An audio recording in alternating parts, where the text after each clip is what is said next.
E há um texto que Davi escreveu no seu Salmos de número 37, muito conhecido de todos vocês, no verso 25. Ele diz, Salmos 37, verso 25, ele diz: já fui jovem e agora sou velho, mas nunca vi o justo desamparado, nem seus filhos mendigando o pão. Você crê nisso? Então as águias, como eu falei no domingo, falei bastante sobre as águias. As águias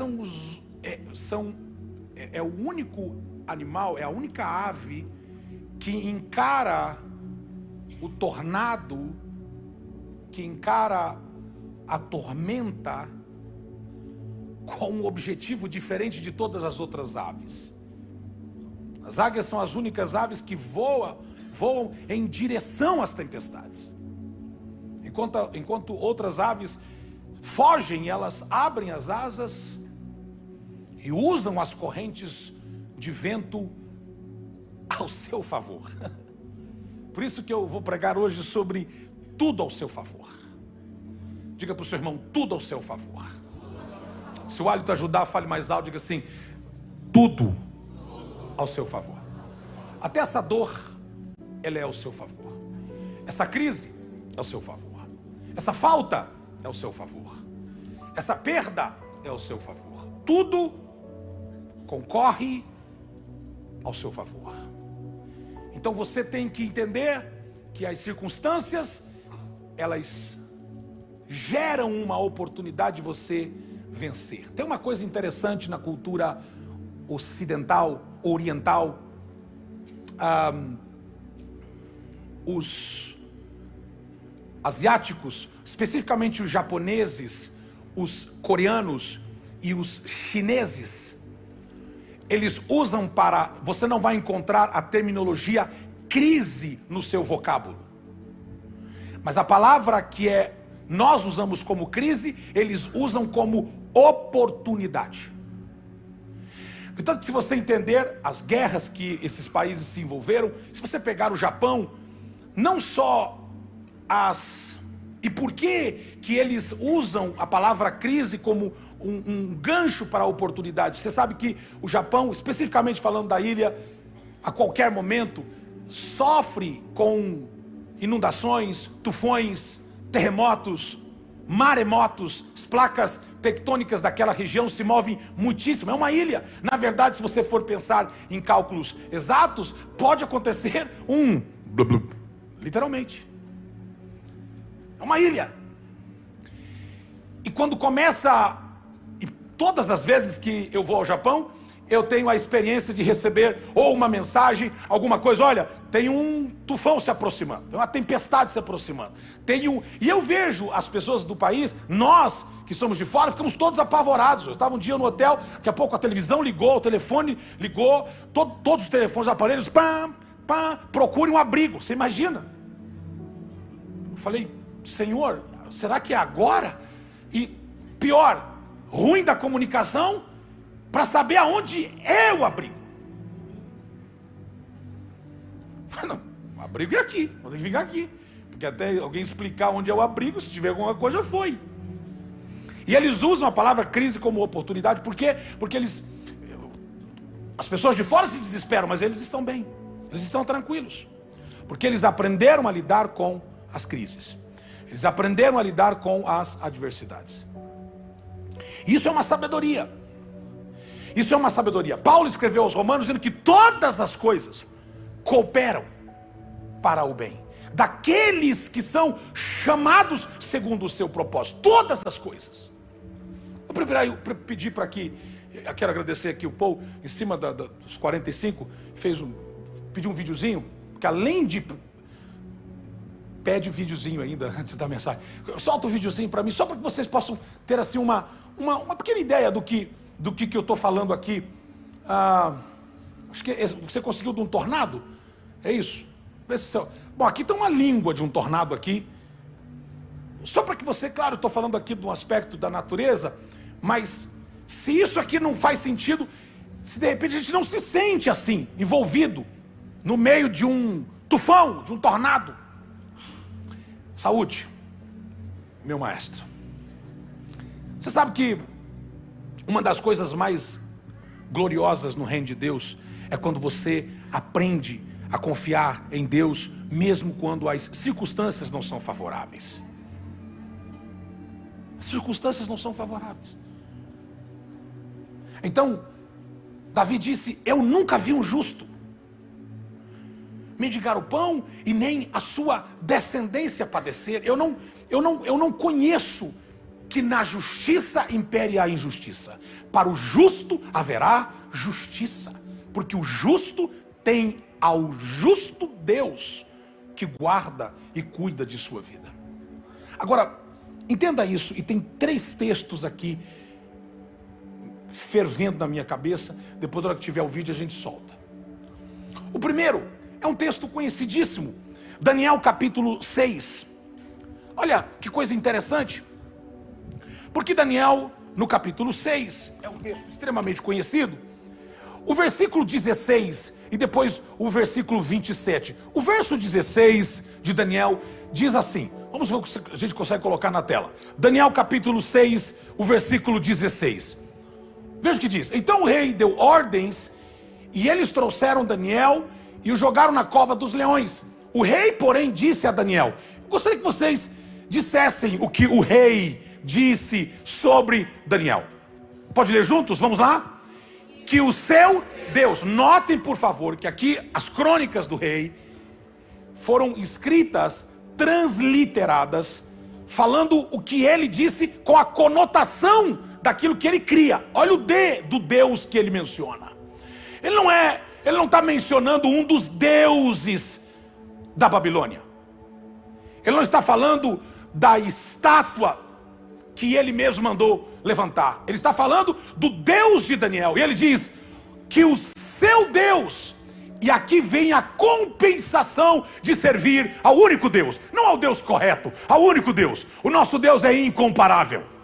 Ele diz: a quem você serve de vez em quando.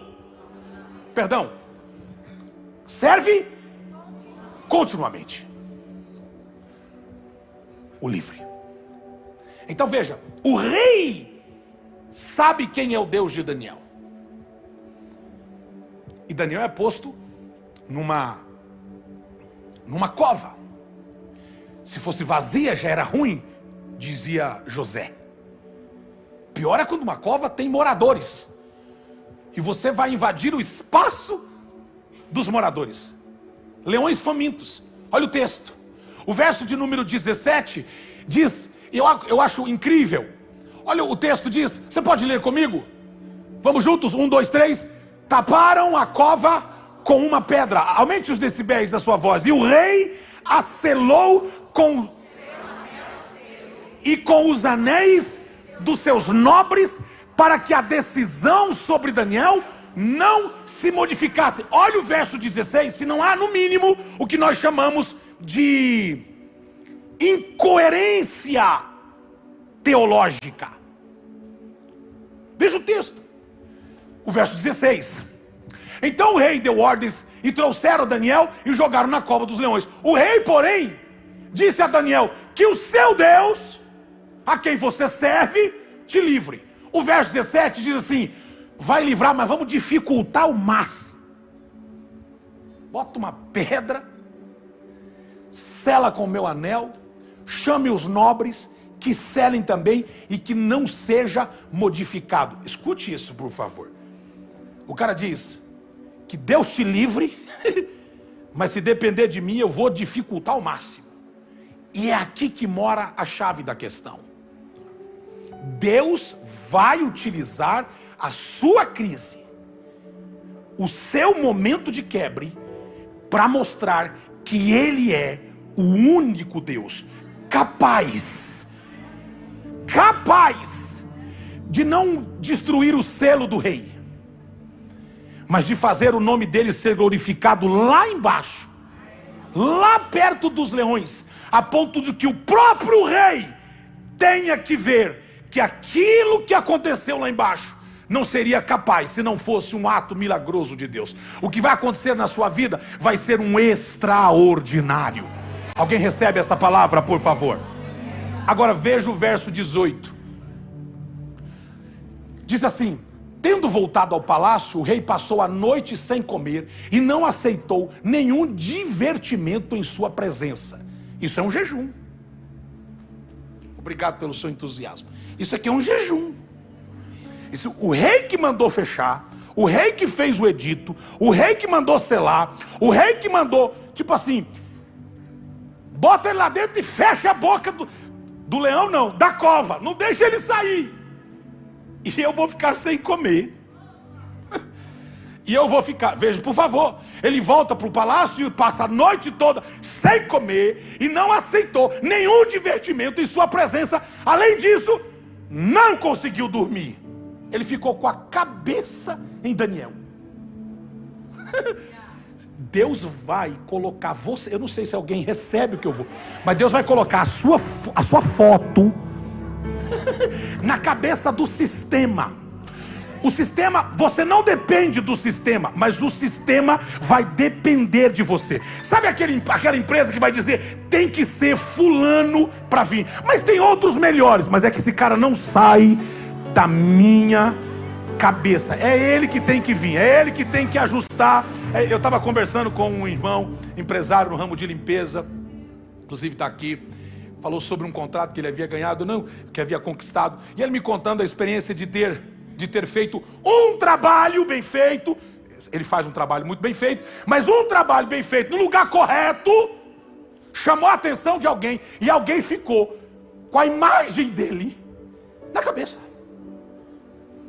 E Deus vai fazer o que for preciso para que essa crise não mate você. Eu queria que meia dúzia recebesse essa palavra.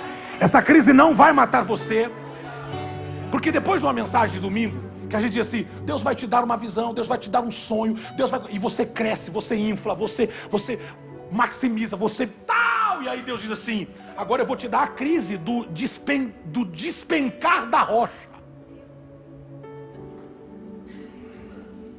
E aí você vai vendo tudo girar, você vai vendo tudo rodar, dizendo, mas não estou entendendo, Deus falou que ia abrir a porta, nem porta eu estou vendo. O Senhor falou que vai bradar, e olha, uma irmã falou para mim assim, ela falou assim, pastor, eu recebi uma palavra que Deus ia dar o documento. Aí eu recebi a palavra que Deus ia dar o documento. Passado alguns meses, até o que eu tinha me foi tirado. E agora? Falou, agora milagrosamente o que eu não tinha, recebi. Parece que a coisa piora, desculpa o trocadilho, parece que piora para melhorar. Eu vou provar isso. Nem sempre, mas talvez alguém faça sentido para alguém aqui. Olha o verso 19, por favor. O verso 19 diz o seguinte: logo ao alvorecer, o rei se levantou e correu para a cova dos leões. Ele não via a hora do sol, o sol se levantar. A hora que o sol ameaçou, ele vazou e foi para a cova. Agora olha o 20. E aqui é maravilhoso. Quando ia se aproximando da cova, chamou Daniel com voz que revelara aflição. Alguém pode me ajudar com voz de aflição? Vamos juntos?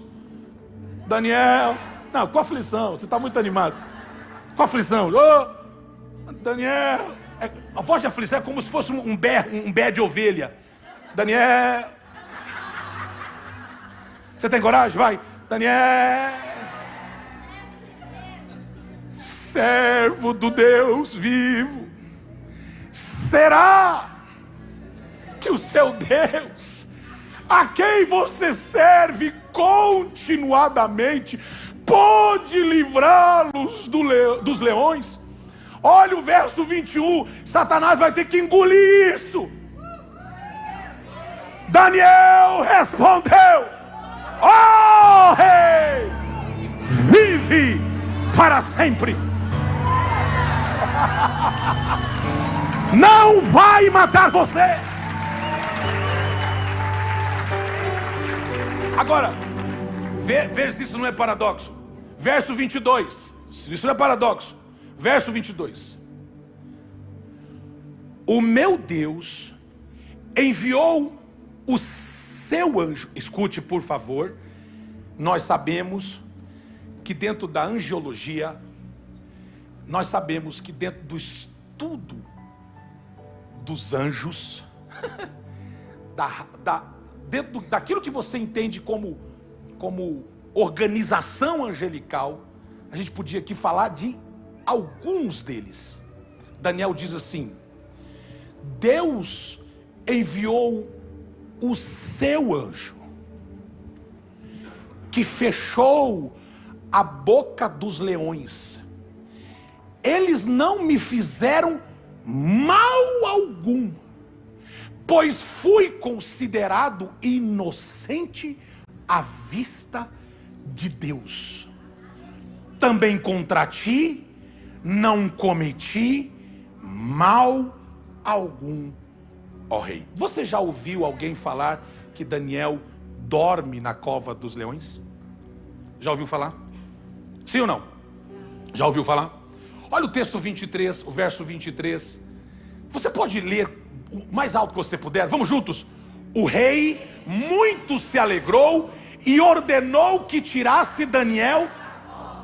Quando o tiraram da cova, viram que não havia nele nenhum ferimento, pois ele tinha confiado no seu Deus. Deus não o livrou da cova, Deus permitiu ele entrar na cova. Deus fechou a boca dos leões. Você não vai inevitavelmente deixar de passar por uma prova. O que Deus vai fazer é não permitir que essa prova destrua você. Agora, o rei não dormiu. Daniel descansou. O rei não comeu. Os leões também não. Obrigado pelo seu entusiasmo. Os leões não fizeram absolutamente com Daniel. Tem até algumas imagens que a gente pintava na escola dominical. Lembra dessas pinturas? De um leão deitado e o Daniel deitado na barriga do leão assim e tal. E a gente desfruta tanto daquela imagem, porque é a imagem que me vem na cabeça. Eu não vejo Daniel dentro da cova dizendo: para lá, show, para lá. Oh meu Deus do céu. Eu vejo quem mandou não dormir. Eu vejo que quem mandou, quem deliberou, perdeu o sono. Mas quem está na prova, descansa.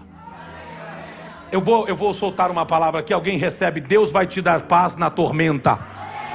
Deus vai te dar paz na tormenta. Diga para o teu irmão, se você puder, diga em nome de Jesus: você vai ter paz na tormenta. Diga mais alto, diga: você terá paz na tormenta. Diga para ele assim, ó, o conforto, não, fala mais alto, diga: o conforto cria tradição. Diga: o desconforto gera transformação. Você vai sair melhor dessa crise. Eu vou repetir, você vai sair melhor dessa crise. Você vai sair melhor desse momento ruim. Agora, veja se não é interessante.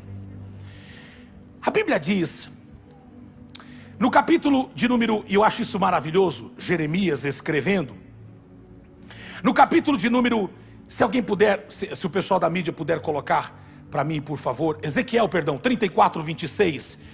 Mandarei chuva. Não, vou fazer questão de ler. Eu queria que você lesse. Ezequiel, capítulo de número 34, verso 26.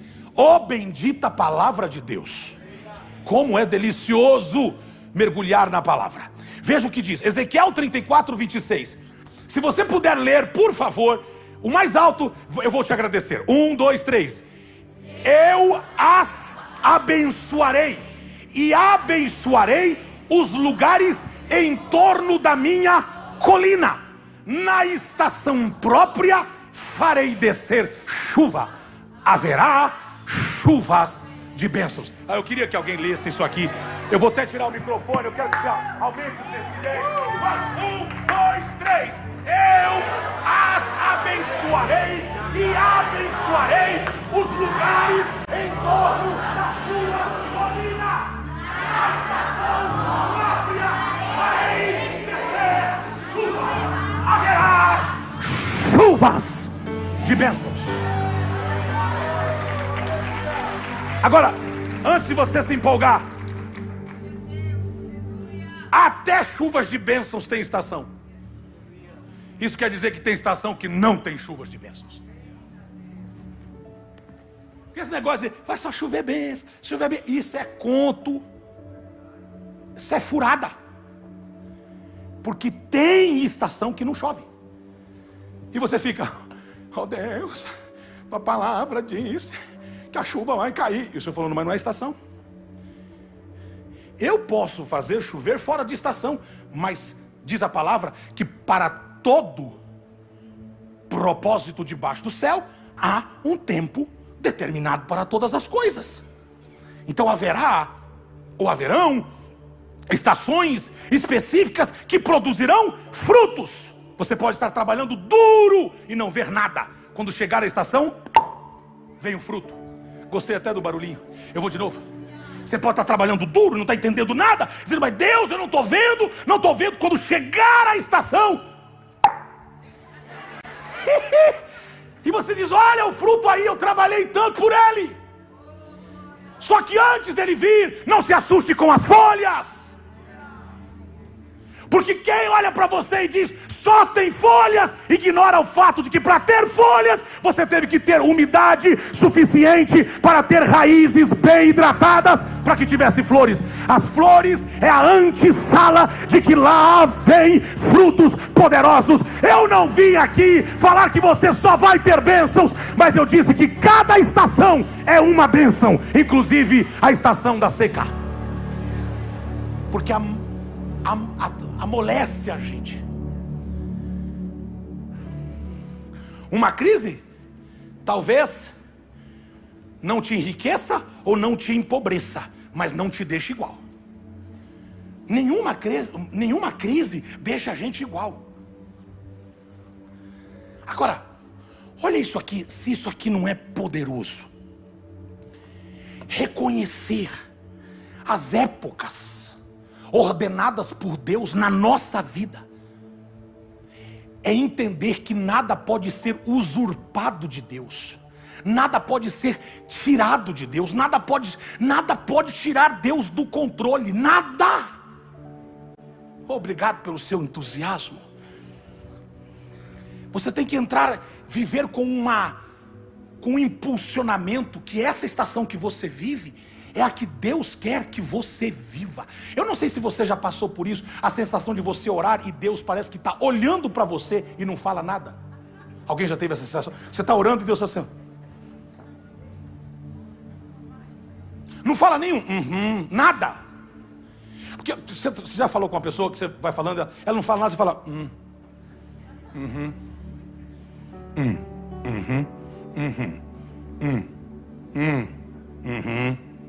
Eu não sei você, mas me irrita num profundo isso.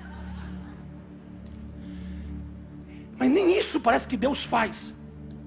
Aí você fala, que sentido faz isso? Deus não muda em nada.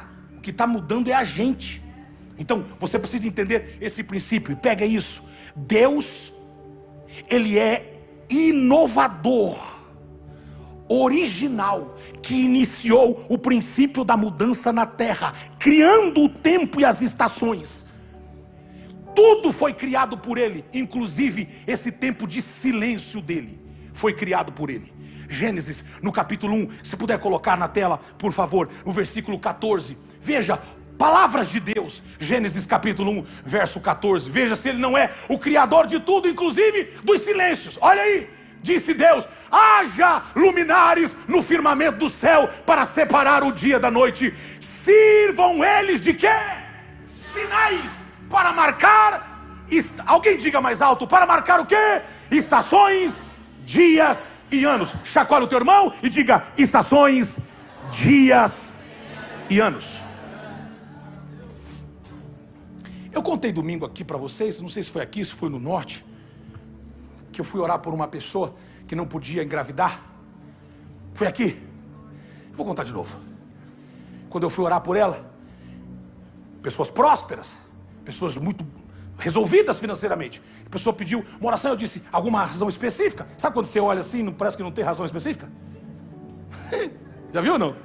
Você olha assim e fala, meu Deus, orar para quê aqui, Senhor?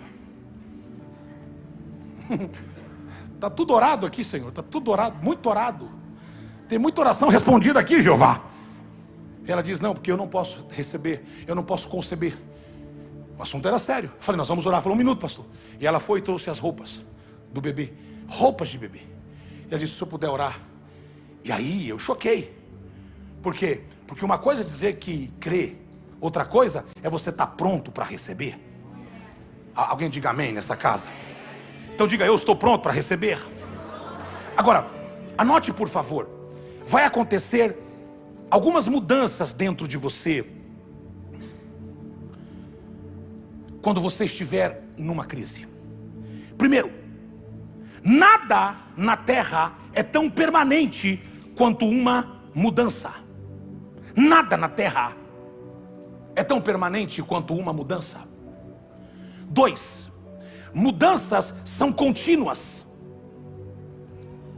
Todas as vezes que Deus estiver interessado em provocar algo novo em você, Ele vai mudar alguma coisa em você. Escute isso. Mamãe e papai nunca podiam comprar móveis novos. Mamãe sempre foi muito criativa. Ela mudava os móveis de lugar. Então, cada tanto a gente entrava na casa e eu via que as pessoas que vinham visitar falavam, móveis novos, hein? Que móveis novos? Ela só tinha mudado de lugar. Isso incomodava um pouco a gente, porque a gente ficava com um quarto itinerante. O quarto do meio era o nosso, o quarto do fundo era o nosso. Mudava. Nem conto nada. Acho que eu já contei aqui. Um dia meu pai errou o quarto. Mas ela mudava muito.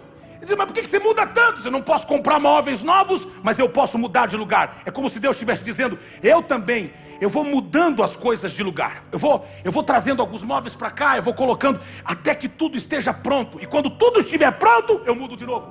Porque mudanças são contínuas. Ai, graças a Deus que eu passei por essa crise, por essa luta, por essa prova. Aí Deus te dá um outro passo, daqui a pouco você entra numa outra. Um tio meu, chamado Paulo, ele é pastor. Ele é um cômico. Um dia eu cheguei nele, ele é muito brincalhão e tirador de onda. Ele é terrível. Parece um sobrinho que ele tem. Aí, que não sou eu. Vocês sabem de quem eu estou falando. Se tiver ouvindo, um beijo, Tarci Júnior. Aí, ele chegou assim e falou assim, meu sobrinho, você acha que eu estou naquela prova, naquela miséria? Eu falei, não tá mais não, tio. Não, eu tô numa nova agora. Pior do que aquela. Pior, aquela lá já tá antiga. Agora eu tô uma pior, uma mais. Escute, tudo muda. Diga pro teu irmão, tudo muda. A mudança é inevitável. A mudança é um princípio da vida e da criação. Vai mudar. E tem coisas que Deus muda permanentemente. E tem coisas que Deus muda invariavelmente. E tem coisas que Deus muda só de lugar. Só de lugar. A crise gera mudanças. E a mudança é a introdução do presente do futuro no presente. Olha isso aqui. A mudança, ela é a introdução do futuro no presente. Deus está dizendo, eu estou mudando aqui para antelar, antecipar, antever aquilo que eu projetei para você. Então eu vou mudar aqui e vou trazer um pouco do futuro para o teu presente, para você desfrutar todas as promessas que eu separei para você. Quem não confia no Senhor acaba ficando ansioso com as coisas do amanhã. Quem confia no Senhor recebe o amanhã no seu presente, porque aprendeu a desfrutar. Diga amém se você crê nisso. Agora, Olha esse princípio, se você puder escrever, faça isso. Deus não permitirá que nada entre na sua vida que você não possa superar com a ajuda dele. Diga amém se você crê. Nenhuma prova vai entrar na sua vida para matar você, para te arrebentar. Deus não tem, o projeto de Deus não é isso, de fazer você sofrer e dizer, olha como sofrem os meus filhinhos.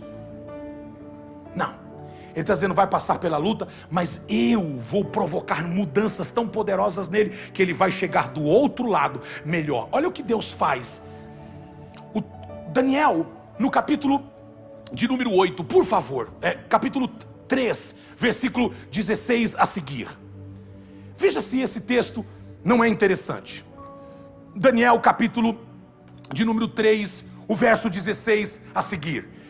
São muitos versos, mas eu queria ler alguns aqui. Sadraque, Mesaque e Abednego responderam ao rei: ó Nabucodonosor, não precisaremos defender-nos diante de ti. Verso 17: se formos atirados na fornalha em chamas, o Deus a quem prestamos culto pode livrar-nos, e ele nos livrará das tuas mãos, ó rei. O verso 18: mas se ele não nos livrar, aqui é muito poderoso.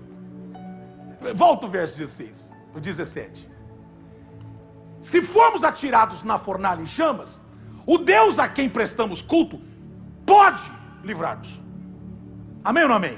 Você é um cara convicto. Olha, o irmão saiu do culto, está cheio. O cara está convicto. Não, isso aqui é maturidade de entender que Deus é soberano em tudo. Quer ver a maturidade? Verso 18: mas se ele não nos livrar, saiba, ó rei, que não prestaremos culto aos teus deuses, nem adoraremos a imagem de ouro que mandastes erguer. Verso 19: Nabucodonosor ficou o quê? Furioso. Ficou o quê? Furioso com Sadraque, Mesaque, Abednego, que o seu semblante mudou. Deu ordens para que, aí eu quero que você me ajude a ler. Deu ordens para que a fornalha fosse aquecida 7 vezes mais do que... Como é que você... As irmãs aqui que lideram o ministério de intercessão vão saber muito bem o que eu estou falando. Às vezes a gente ora e a resposta vem rápida. Às vezes você ora anos e a resposta não vem. E tem coisas que Deus nunca vai responder. Eu não quero desanimar você, porque o silêncio dele já é uma resposta. Você já notou que tem crises ou tem problemas que a gente passa, que a sensação é de que o forno vai aumentando antes da gente entrar? Álvaro aqui é cozinheiro, faz umas empanadas deliciosas. Quantos graus tem que estar o forno para uma empanada ser assada? 200 graus. 190 na nossa casa. 190. Então você pega a empanada, abre o forno, liga o forno e joga a empanada, ou espera aquecer? Espera aquecer. Se até a gente sabe disso, às vezes a gente não entende como é que Deus permite aquecer antes da gente entrar na prova. A gente podia entrar nessa prova fria, podia entrar num forninho leve. O rei disse: aquece 7 vezes além do normal. Eu quero que... Joga eles agora. Não, primeiro aquece, depois joga. O calor estava tão grande que quem... Vamos ler, porque isso aqui é maravilhoso. Isso aqui podia estar em Hollywood. Escute isso, o verso 20. Alguém tenha coragem e leia. E ordenou que alguns dos soldados mais fortes do seu exército amarrasse Sadraque, Mesaque, Abednego e os atirasse na fornalha em chamas. Olha o verso 21, se isso não é um escândalo. E os 3 homens, vestidos com seus mantos, calções, turbantes e outras roupas. Alguém pode ler, porque aqui tem uma revelação poderosa. Vamos juntos. E os 3 homens, vamos juntos, vestidos com seus mantos, calções, turbantes e outras roupas, foram amarrados e atirados na fornalha extraordinária. Isso aqui dá uma manchete. Satanás pode até assistir você sendo colocado numa fornalha, mas a sua roupa, a sua cobertura, obrigado pelo entusiasmo, alguém já recebeu aqui, a tua capa, a tua roupa, nada será tirado. E alguém diz, mas o que isso faz sentido num fogo que queima tudo? Faz todo o sentido. Nada te será tirado. Quando Deus tirar você de lá, vai tirar do jeito que te colocou. Agora, olha que interessante. O verso 22 diz assim, se você puder me ajudar na leitura. A ordem do rei era, e a fornalha estava tão, que as chamas mataram, e que levaram quem? Sadraque, Mesaque, Abednego. Verso 23, alguém aumente a voz e leia o mais alto que puder. E estes...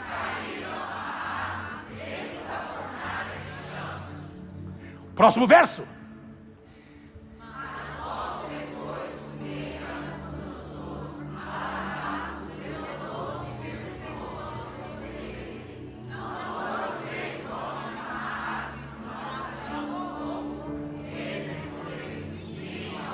Segura aí, segura.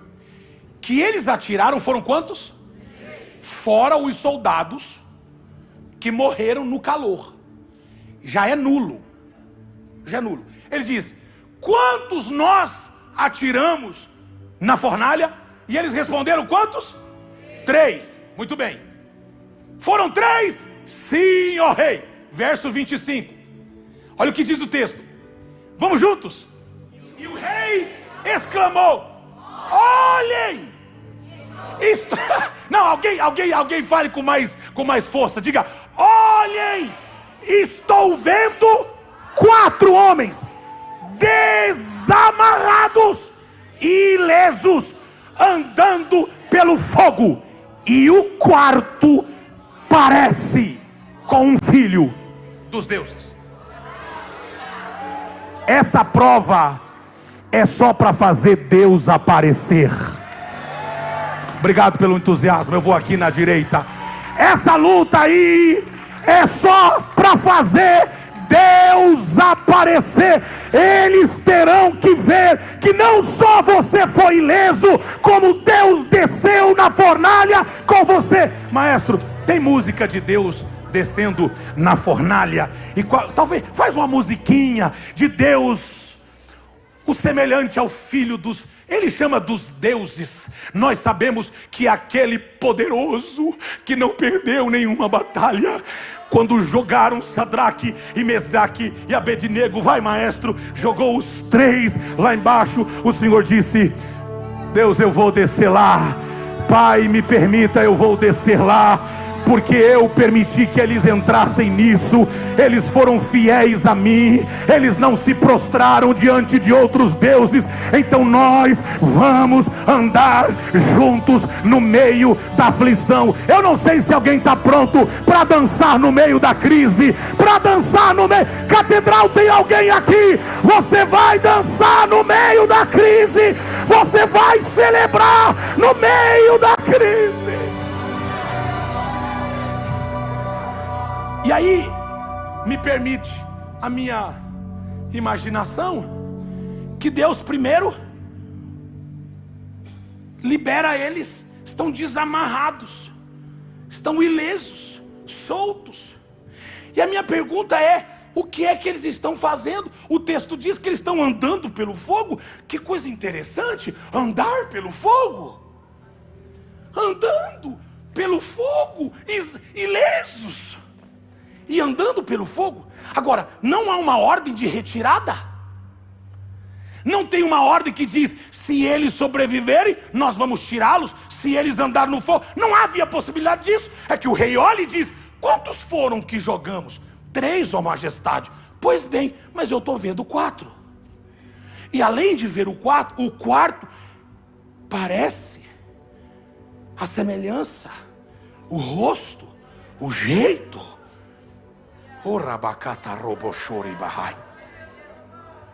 O verso 26, aí vem o creme.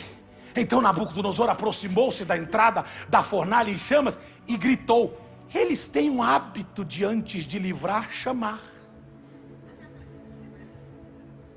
Ei, Sadraque, Mesaque, Abednego, servo. E aí já mudou a fala, já não é semelhante aos deuses, e sim, servo do Deus Altíssimo, saiam, venham aqui. Bem que Sadraque podia dizer: vem buscar. Vem no quentinho. Vem. O rei diz: saiam. Sabe quando mãe repreende as crianças? Saiam daí, meninos. Sai daí, não pode ficar aí. Parece que eu vejo esse rei dizendo: ei, meninos, sai daí. Mas tá tão quentinho aqui, tá? Escute. Oh my God, eu sinto Jesus aqui. Deus permite estações acaloradas, mas é só para Ele aparecer, é só para que o nome dEle seja glorificado. O teu testemunho está sendo preparado. Alguém recebe esta palavra aqui? O seu testemunho está sendo preparado. Ele diz: saiam, venham aqui. O verso 27, se alguém puder ler o mais alto que puder, eu agradeço. E Sadraque, Mesaque e Abednego saíram do fogo. Obrigado pelo seu glória a Deus, pela sua generosidade com a sua expressão. Já foi dito que as pessoas recebem mudanças, alterações, estações difíceis, mas Deus está dizendo: eu coloquei vocês no meio de uivos de ferozes animais, mas com a minha própria mão eu coloquei e eu tirarei. Pastor, como é que eu posso reagir a isso? Como é que eu posso reagir à minha crise? Mateus capítulo 8, o verso 23 a seguir, e aqui eu encerro. Veja, aí está a receita. Aí está a receita. Mateus no capítulo 8, essa é a receita. Entrando no barco, seus discípulos o seguiram. Entrando ele no barco, seus discípulos seguiram. Verso 24, de repente uma violenta tempestade abateu-se sobre o mar, de forma que as ondas inundavam o barco. Jesus porém dormia. Alguém me ajude, por favor. Jesus porém dormia. Não dá essa sensação? Essa que eu acabei de falar, que a gente está orando, parece que Jesus, com todo respeito, dormia. Quando eu era mais novo, meu pai falava assim. Eu falava: ei pai, tá dormindo profundo, hein? Ele falava assim: tô dormindo, mas estou ouvindo tudo. E eu falava: mas o velho não quer perder, mas nem nessa. Como é que pode? Ele está dizendo que está dormindo e ouvindo tudo. Tenho a triste notícia para dizer para vocês. Está acontecendo o mesmo comigo. De vez em quando a pastora duvida, eu falo: você estava falando com fulana, você estava falando no telefone, eu estava ouvindo a conversa do telefone da fulana e o que você falou. Mas que dormindo é esse? Que dormindo é esse? Tem uma música, isso aqui é Paulo Leivas Macalão. Mestre, o mar se revolta, as ondas me dão pavor. Os céus se revestem de trevas, não temos um Salvador. Não se te dá que morramos. Os assembleanos pulam tudo. Isso aqui até os presbiterianos entendem. A cada momento. Já esqueceu, né? Submergir, as ondas atendem ao seu mandar. Sossegar. Escute, já a gente termina. Assembleiano, assim como eu, desfruta dessa coisa boa. Ele está dormindo no barco. Maestro, música de Jesus dormindo, por favor. Jesus dormindo, eu quero uma daquelas que faça a gente dormir.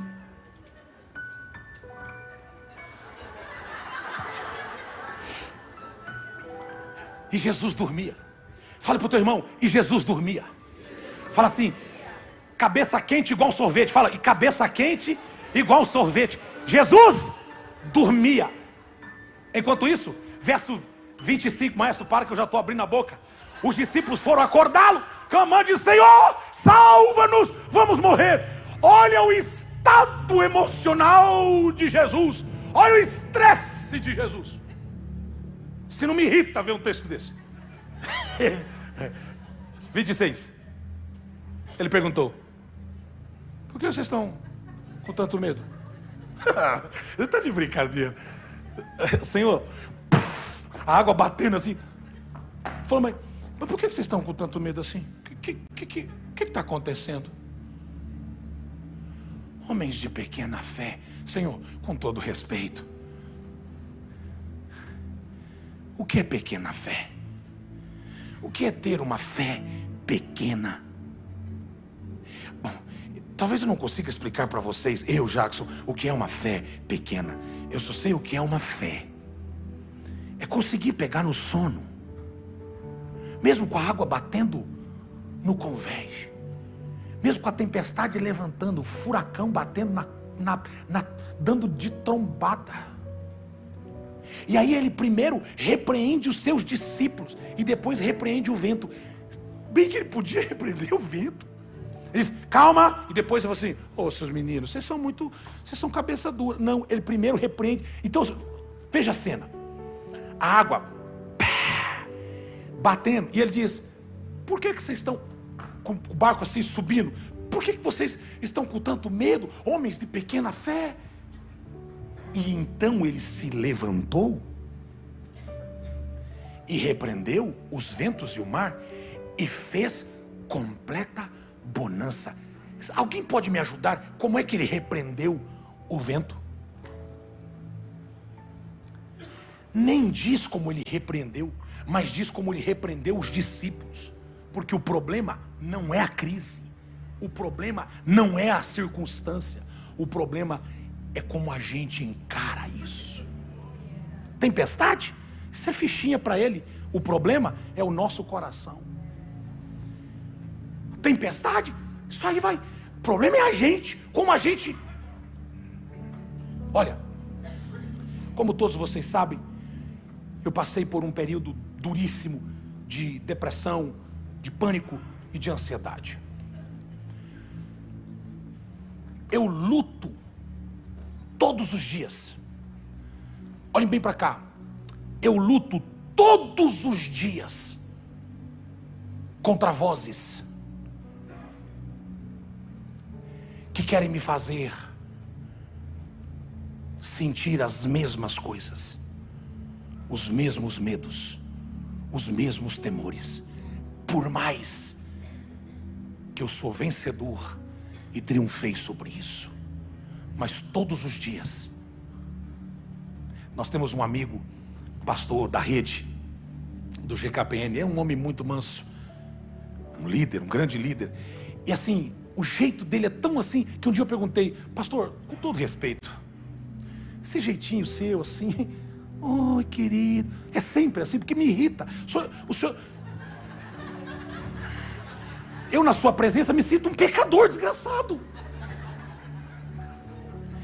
Eu falei, o senhor nunca falou mal de ninguém, o senhor não aqui não fala nada. Eu falei, fala mal do diabo, porque eu quero ouvir você falando mal pelo menos do diabo. Ele falou assim, o diabo? Eu falei, só falta agora ele falar bem do diabo. Ele falou assim, é muito persistente, hein? Você nem do diabo ele falou mal. O diabo é persistente. E eu pego essa fala e digo que ele vem todo dia. E ele diz, é hoje que você vai naufragar, é hoje que você perde, é hoje que você cai, é hoje que você tropeça, é hoje que as suas emoções se confundem, é hoje que suas emoções se atropelam, é hoje. Ele virá todos os dias, ele virá todas as manhãs. E não adianta você ser menos ou mais espiritual, isso não muda nada. Ele vai tentar todos os dias. Só que eu queria te dar uma palavra de convicção, que é a que eu carrego para viver. Eu prefiro Jesus dormindo no meu barco. Eu prefiro Jesus dormindo no meu barco. Sabe, não está dizendo que o fato dele estar no meu barco, eu não vou ter tempestades. Mas ele no meu barco é garantia de que primeiro ele vai me corrigir e depois vai amansar a tempestade. Isso quer dizer que quanto mais rápido você aprender, mais rápido a tempestade para. Alguém recebe essa palavra? Diga para o teu irmão, em nome de Jesus, não seja cabeção. Fala para ele, em nome de Jesus, não seja cabeçudo, não seja cabeção. Aprenda rápido. Ó, alguém já reprovou aqui de ano? Hoje essas Nutella não reprova mais. Antigamente quantos reprovavam? Já... Oh meu Deus do céu, que visão foi essa, Jeová? Eu vi tantas mãos levantadas.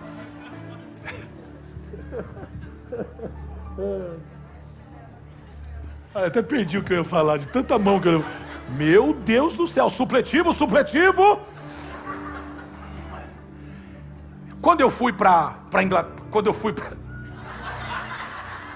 eu fui para a Argentina, nós fomos como missionários, eu não falava espanhol, e a escola obrigatoriamente me colocou numa classe que eu não entendia absolutamente nada.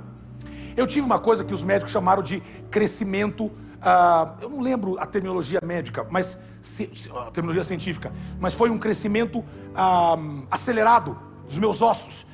Isso me prejudicou as costas, pernas, porque eu cresci muito. Eu tinha tipo 13 anos e eu era uma varetona. Oh, saudade!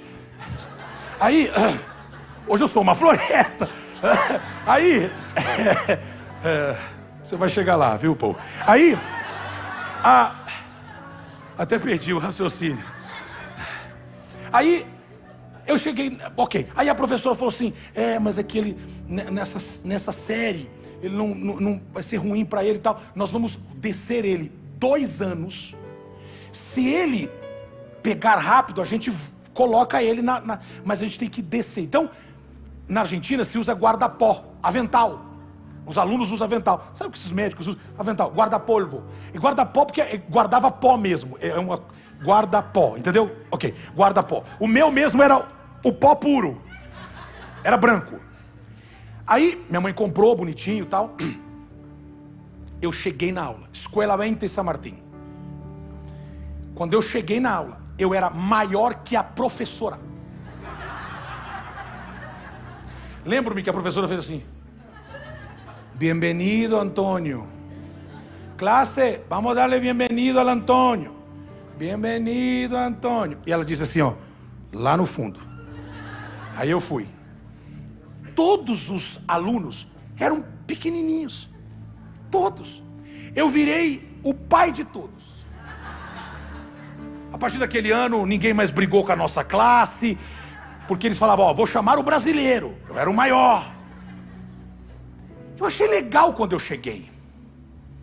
Passado alguns meses, foi me dando uma vergonha. Nós fomos fazer um campeonato de futebol. E eu estava na fila assim. Os técnicos do outro time falavam, que esse grandote está fazendo aí? Eu disse, não, eu sou da classe. Não, esse grandote tem que sacá-lo. Eu sou da classe. Só que eu estava na posição assim com os alunos. Era ridículo. Porque eu era maior quase que o técnico, assim. Era uma coisa... É o goleiro? Não, eu não sou o goleiro. Onde ele vai jogar? Esse grandote. E aquilo foi me incomodando. Porque a sensação de que eu estava fora da classe. Meu tamanho não era para aquilo. Quando eu comecei a me acostumar, a diretora me chamou e disse, você já aprendeu. Teu idioma, o teu vocabulário já está bom. Vamos te colocar na sua classe original. Eu fui para a minha classe original. Cheguei lá, era do tamanho de todo mundo. Todo mundo tinha o mesmo tamanho, inclusive eu era mais baixo que alguns. Eu me tornei normal aos olhos de todos.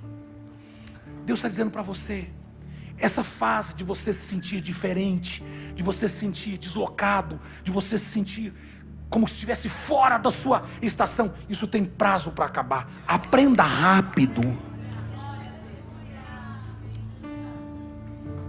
Aprenda rápido. Você conhece pessoas maledicentes? Quantos aqui conhecem pessoas maledicentes?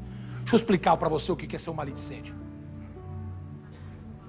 Tudo é maldoso. Tudo é ruim. Ninguém presta. Ninguém presta. Você fala, você viu fulano? Aquilo é uma droga. Tal. E fulano tal. Você pode ter, se você anda com o tipo de gente assim, pode saber que você também é uma droga para ele. Pode ter certeza. Não precisa nem de revelação. Eu tive uma pessoa que eu não aguentava o convívio dessa pessoa. E eu disse para ele: enquanto você não mudar, eu não falo com você. Minha esposa sabe disso. Eu cortei relação, amando a pessoa, a ponto de que chegava dias que eu queria ligar para a pessoa, que eu queria interagir e tal, e eu disse: não vou. Um dia, passado já mais de 2 anos, eu fui ter com essa pessoa. Foi muito difícil, porque eu tive que ser muito aberto, foi dolorido, foi ácido, foi triste, foi bom, mas foi ruim. E ele falou assim para mim: eu mudei, eu não sou mais aquele homem maledicente. Irmãos, quando eu conversei com essa pessoa, ele estava morando debaixo, literalmente, tinha uma árvore enorme e uma casa construída, que assim, eu acho, eu não tenho certeza, mas eu acho que alguém tinha uma casa principal e tinha uma casa toda que ele reformou e estava morando com a família debaixo, literalmente, de uma árvore. Eu fui lá, eu vi aquela cena, mas aquela conversa foi tão poderosa.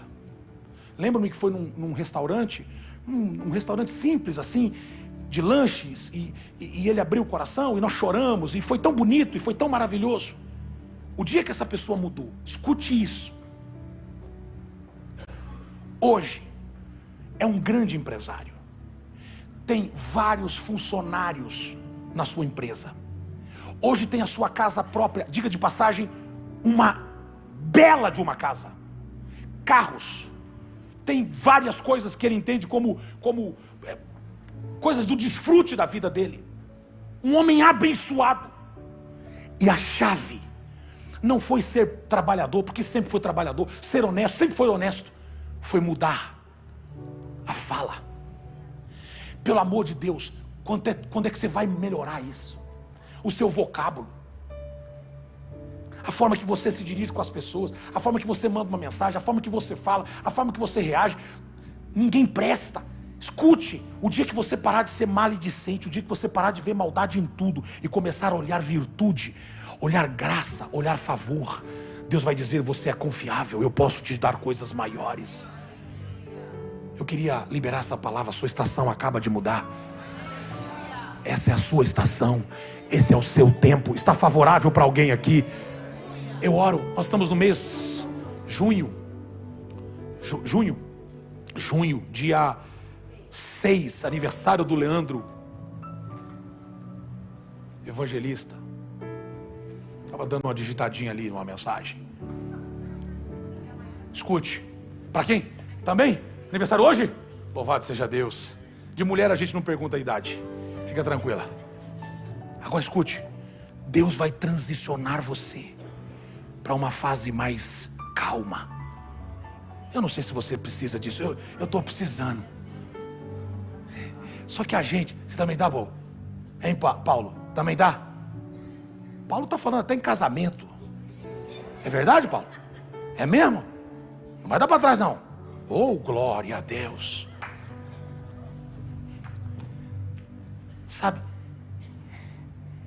Só que quando a gente vive com a esperança, com fogo nos olhos, eu não sei você, mas eu sou assim, quando está muito calmo, eu logo vou procurando alguma coisa para ficar agitado. Está muito calmo esse troço, porque eu entendi que crises são oportunidades.